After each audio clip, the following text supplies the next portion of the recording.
ci génn et pour man c'est pas le plus important. Donc le sujet bi nga xam ne moom la ñu bëggoon a évoquer tey rapidement parce que waxtu bi dañoo dab te dañoo yéex a commencé lool mooy benn sortie boo xam ne Ousmane Sonko président wu PASTEF def na ko tey ci suba. am na ay sujets yu bari wax ñëwaat na ci l'affaire Sweet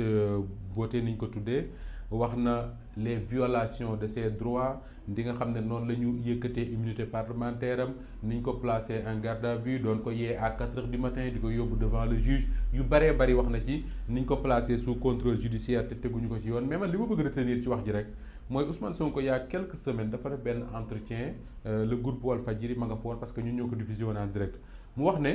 dootul dem signé ji ci registre boo nga xam ne moom la ñu teg boo nekkee contrôle sous contrôle judiciaire chaque mois da nga ko war a signé ji mu wax ne dootu ko signé ji te le fait que mu wax ne dootu ko signé ji juróon na ay interprétation yu bari ba ñenn ñi ne il faut qu'il respecte les institutions man bokk naa ci ñi gëmoon ne Ousmane Sonko dafa am obligation wu chaque mois mu dem signé ji registre boobu pour wan ne mi ngi respecter son contrôle judiciaire parce que justiciable comme tous les autres et dafa war a respecter l'institution judiciaire man loolu mooy sama position loolu laa ma sa gëm et je l'ai défendu mais tey bi nga ko déggee muy wax ci ay waxam da ngay dégg quelque part que ni finalement moom ci boppam il a compris que ni le fait que muy bañ di dem di signer ji registre boobu mën na nekk même un piège pour moom gaa ñi mën nañ coo profité parce que semaine bi yëpp ñu ngi ko doon wax ne le juge mën na décerner un mandat d'arrêt contre moom xaw ma nu ñu ko tuddee parce que dafa bàyyee ñëw signer mais tey bi mu ko dégloo j'ai l'impression que ni li mu bëgg a wax mooy li mu ci doon wut am na ko mooy que gars yi accélérer dossier bi entendre ko ñu jàll ci leneen et comme loolu am na ko il revient à de meilleurs sentiments ça veut dire que ni quelque part xëy na dina signer ji registre boobu mieux que ça wax na ne moom ci boppam waxoon na ak ay avocat am que ni il était prêt pour que mardi démb ñu déglu ko le juge déglu ko comme ça dossier bi avancé le juge ne l'a pas fait wax na ne bu le 6 avril il est prêt pour ñu déglu ko donc ça veut dire que ni quelque part cette affaire là mi ngi avancé mais li nga xam ne également wax na ko et pour man ça semble important moo di ne dafa wax ne moom Ousmane Sonko que ni bu dee dem ci àttekat bi pour mu déglu ko audition rek la donc jarul ay partisans ñuy mobiliser wu naan dañ koy gunge parce que mobiliser di ko gunge mooy indi tension ci Ndakaaru rek et comme audition rek la dafay dem buy ji juge bi mu déglu ko après du juge bi jël décision pour man jërul mobiliser naan dañuy gunge gi demee noonu et c'est bien d'ailleurs que Ousmane Sonko lui-même waxal ko boppam maintenant ay partisans danañ ko dégloom ou pas je n'en sais absolument rien mais c'est important que moom ci boppam mu wax ci làmmiñam ne comme audition la rek jërul ñuy mobiliser wu di ko gunge parce que mobiliser gunge alkaati yi taxaw fële xale yi taxaw fële ñu jàkkaarloo bu ñu deful ndànk mën nañoo indi ci loo xam ne une audition devant un juge d'instruction rek jaru ko et c'est important d'ailleurs que Ousmane Sonko moo ci boppam mu def vidéo wax ko parce que boo seetloo jéen semaine bi yëpp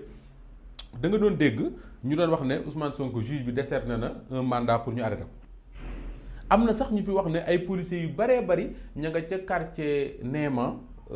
cité xaw ma HLM Néma à Ziguinchor pour arrêter Ousmane Sonko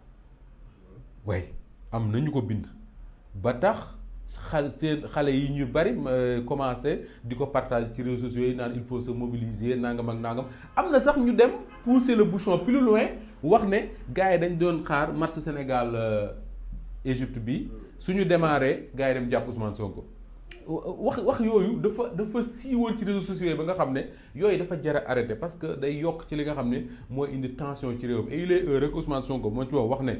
moom yëgagul fu ñu ko jëlee décision pour arrêter ko ses avocats ñi ngi discuter avec le juge d'instruction pour xool ban bés lañ koy déglu mieux que ça mu ne buñ ko dee déglu jarul kenn di mobiliser wu nañ ko bàyyi mu dem wuy ci àttekat bi mu déglu ko ñu jàll ci leneen àttekat bi nag après moom mooy jël décision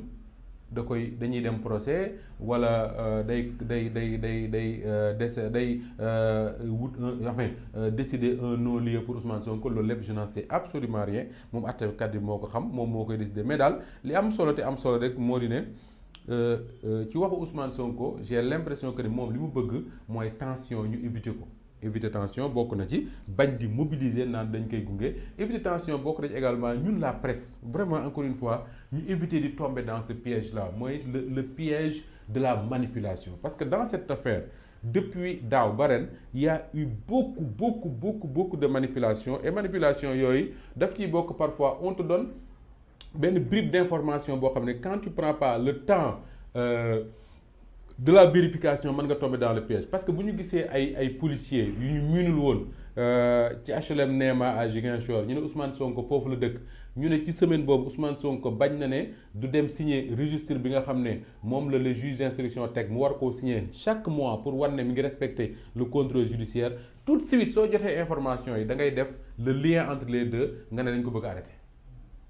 moo tax ku mel ne Babacar Touré notre confrère Babacar Touré man je dis qu'il est à féliciter parce que au moins moom il a fait cet effort là de vérifier ba xam est-ce que effectivement policiers yooyu loolu moo leen fi yóbbuwoon wala déet et moom li mu wax et je donne foi à ce qu'il dit d'après ces vérifications mooy policiers yooyu loolu yóbbu leen fa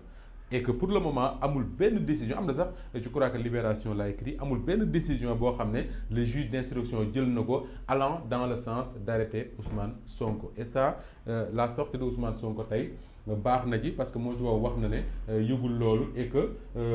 il est dans les dispositions pour que ñu déglu ko ci nu mu gën a gaawee parce que Sénégal moment bii ñu nekk dañoo nekk ci moment boo xam ne gaynde yi qualifié jël nañ Coupe d'Afrique qualifié Coupe du Monde réew mi neex na nit ñaa ngi tàcc koo nuyu mu félicité la c'est très bien mais bu ñu fàtte ne dañoo jëm ci ay élections législatives yoo xam ne mois de juillet lay am et que Sénégal dañoo miin suñu jëmee ci élection il y a toujours de la tension donc lu ñu mën a def pour éviter cette tension là dem ci élection législative ci jàmm ak salaam ñiy gagné ñu continuer préparer la coupe du monde au mois de novembre Sénégal dem fa yàlla na dem ba fa mu gën a soree ci coupe du monde boobu je crois que c'est le plus important donc encore une fois je crois que doon nañ wax ne le créateur wala ba waa ji créé journal le Nouvel Obs en France moo ko doon wax moo doon wax ne manipulé par tout le monde nous refusons de manipuler les faits cela veut dire quoi que le journaliste bi nga doon mu nga xam ko nga bañ koo xam ñii la wër ñëpp dañ lay jéem a manipuler parce que ku la woo jox la information ak ku mënti doon am na lu mu ci jublu opposant beeg ki ne ci pouvoir ak yam man ñii tey suma président Macky Sall woo woon jox ma information am na lu mu ci jublu et ça c'est ce qu'on appelle de la manipulation bu la Ousmane Sonko woowee wala Khalifa Sall wala Barthélémy Dias jox la information am na lu mu ci jublu am na lu mu bëgg maintenant yow journaliste bi yow yaa naan ce que je refuse man mooy c'est de manipuler les faits le manipuler les faits mooy lan mooy su fekkee ne li le président Macky Sall jox comme information dëgg la nga def les vérifications nécessaires mu leer ne lii dëgg la tu peux publier y a aucun souci mais su fekkee ne yow tu ne fais aucune vérification dañ lay jox rek nga ne c'est une bonne information je publie da ngay daanu ci ce qu'on appelle la manipulation des faits et ça yéene ma ko benn journaliste à commencer par moi-même donc loolu lañ amoon yéene Diène ak tey ñi nga xam ne ñoom ñoo ñuy seetaan